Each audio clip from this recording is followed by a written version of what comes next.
Hey, Thomas. Hey, guys. I'd like to introduce you to Stephen Wall. Nice to meet you guys. Nice to meet you. How you doing? Good.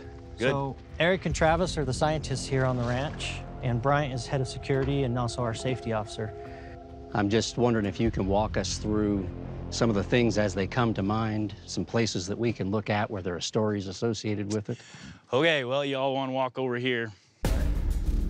Everything I know about the time when Terry and Gwen Sherman lived on the ranch is known through the public record. I've never had the opportunity to speak with them personally. I think it's special for our whole team to hear from Stephen. We are walking down an area where we've been told about some dogs that were killed. Some vaporizing dogs, right? They weren't vaporized, they were compressed into the ground. Compressed. What do you mean by compressed? Like something fell on them, or Like what? something heavy smashed them. Really? Something actually looked like they were just squashed into the dirt. Yeah. From what I remember, a blue orb came bouncing down off them rocks right there. They believe a blue orb killed the dogs? Is that what you're saying? Really? You heard that story from the people who actually saw it with their own eyes? I saw it with my own. Oh, you saw it? Yeah. Wow. When I was a kid, me and my uncle saw something coming down off from the mesa. As we were standing by the house, it looked like a bouncing ball, an orb, I guess you would call it, but it was like a blue color. I remember hearing the dogs whimper. And then I remember finding the dogs smashed. I don't really know what happened, but I just know that man couldn't do that. I've been told about an area having been burned in the vicinity of each of the animals, like a circle in the ground, and did that actually happen? Like they It were looked like charred? something hot sat right there in the weeds. Really? And this is around the dog, almost like whatever compressed them was hot and it burned the earth. And was it one big circle, or was it circled around each animal? Each animal. So almost like the outside edge was hot and whatever smashed them down to the ground wasn't and just pressed them into the dirt. Yes.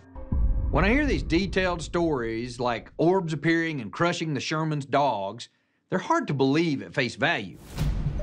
But just a month ago, right after we excavated a mysterious pit near Homestead 2, that night while we were eating dinner, both Caleb Bench and I saw a glowing object near my trailer. It was right there, something yellow and goldish color, and it was rectangular. You know, we ought to keep moving and look for other spots that you want to show us. Maybe head down closer to Homestead 2. I agree. As a scientist, I'm still struggling with Stephen's story, but he's so sincere about what he claims happened. And given what I've seen myself, I wonder more and more if there really could be things going on here at Skinwalker Ranch that conventional science just isn't going to explain.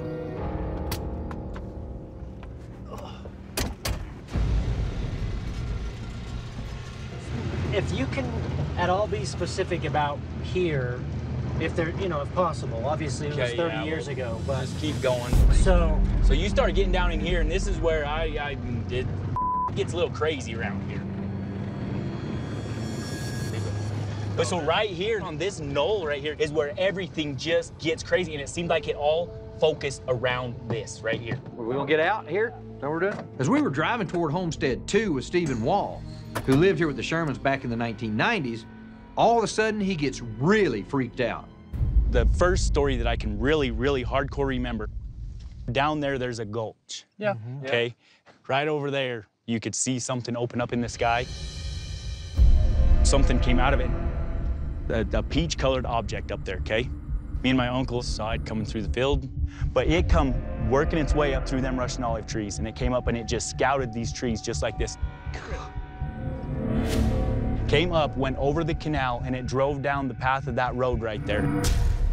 I want to make sure I've understood. You described a scouting behavior, like a searching Yes, behavior? like they were searching through the trees, and it went straight up, and that hole closed. That's interesting. Different people describe seeing an opening, a portal, whatever. Maybe this is a spot that we need to investigate for that. It's amazing to meet another first-hand witness who believes he may have seen a portal open on Skinwalker Ranch. Stephen seemed very sincere, and it's well known that his aunt and uncle, Gwen and Terry Sherman, were literally terrified so much by what they experienced here that they left the property in 1996 and have never been back.